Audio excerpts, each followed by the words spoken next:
What's up, you guys? Welcome back to my channel. My name is Dee and this is the Optimistic Network. Today we're making smothered oxtail. Now, I know that oxtails are very expensive, but I also know that the main way that people prepare it is to curry it or brown stew. Brown stew more so because I know that a lot of people has never had curried oxtail.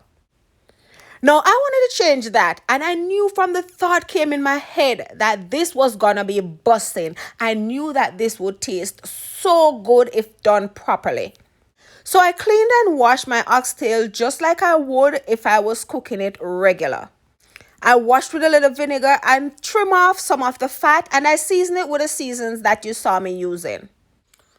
I did that the day before, which was Saturday evening, and Sunday morning I grabbed a Ziploc bag with some flour and I seasoned the flour. Then I shook my oxtail in it to get it all coated and flour like when you're frying chicken.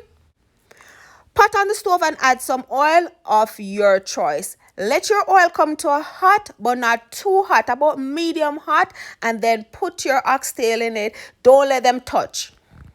I only had this amount, so it was perfect for my pot, but if you have more, you may have to do it in 2 or maybe 3 batches.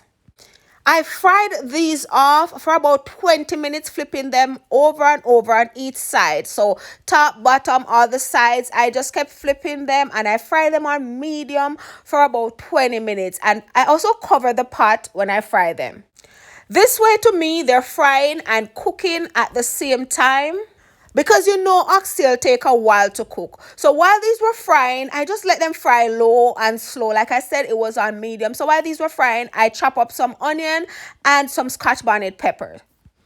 Now, we're not making them burn or anything, so open your pot as often as you need to and just turn them over and over. Not just one side to the next. Turn them on the sides, turn them just all over. Make sure everywhere get fried, because remember, everywhere is floured, so you want everywhere fried.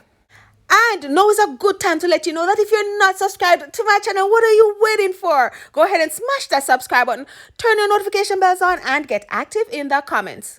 So I use this tongue to flip them over because you want to be gentle with them, because you don't want to take off the crust that they're forming, because that is important in smothering them. Once you're done frying your oxtail, just remove them from the grease and set them aside. You also want to drain off this oil, so throw it out in something. I just threw mine in a pot and put your pot back on the stove. Look for oxtail, oh, them pretty. They look like they're ready for eat, don't?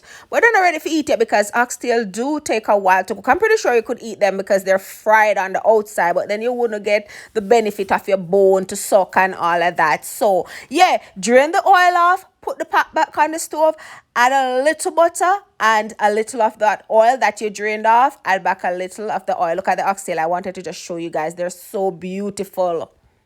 So like I said, I added some butter to the pot and I added some of the oil. Forgive my ashy hands, and my hands are filled with flour and all of that. Just ignore that. Then I added those onions and pepper that I cut up. I added it to the pot and I just stir fry that a little. I don't make it get way translucent, but I stir fry until I can smell all the flavors releasing from the onions.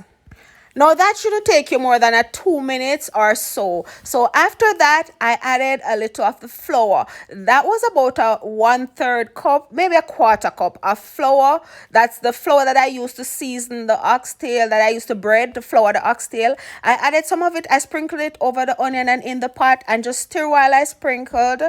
And once all the onions are coated, then I started adding some milk. Yes, I did use some almond milk. As a matter of fact, it's almond and coconut milk together. So you can use any milk that you can use, but I'm just using almond and coconut milk. And this gave it a good smell because the almond milk is kind of a vanilla flavor, so it gave it a good smell and, oh my god, a good taste. I know it didn't taste like vanilla. It wasn't sweet. It was just, I don't know if you've ever had smothered pork chops. It was like that, but better.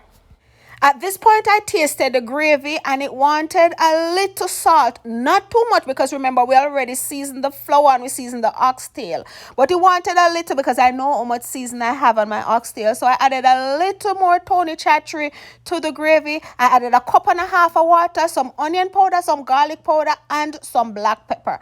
And I just stir that. You want to stir until no lump is in there. So you want to move your hands fast and do a lot of stirring to get rid of the flour once you add the milk. Then I added the oxtails back to the pot and cover it down. Remember, if you're using a pot with one of these covers with holes in it, be sure to stop the hole because you don't want none of the water escape. Turn it on low, put your cover on, and I let this sit for 2 hours. The first hour I flip them over. I don't stir or anything. I turn it all the way on low so it cooked low and slow. And this was so good. This is the finished product. Look at it. It was just so good. I served it up.